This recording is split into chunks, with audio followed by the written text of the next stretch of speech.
Hello friends, स्वागत है आपका मेरे चैनल कुक विद सोनिया में। मैं बनाने जा रही हूँ आज मोमोज़। सबसे पहले हम मोमोज़ की चटनी तैयार करेंगे।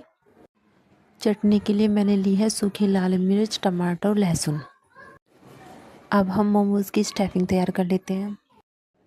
आटे की लोई के अंदर स्टफिंग को भरकर हम मोमोज़ तैयार करेंगे।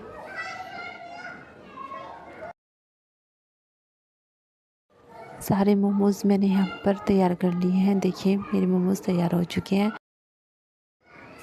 अब मैं यहाँ पर मोमोज़ को स्टीम करने के लिए रख देती हूँ। देखिए मेरे मोमोज़ स्टीम भी हो चुके हैं। अब मैं आपको फ्राई करके दिखाती हूँ। वीडियो पसंद आई तो प्लीज़ लाइक, कमेंट, शेयर करना ना भूलिए। बाय।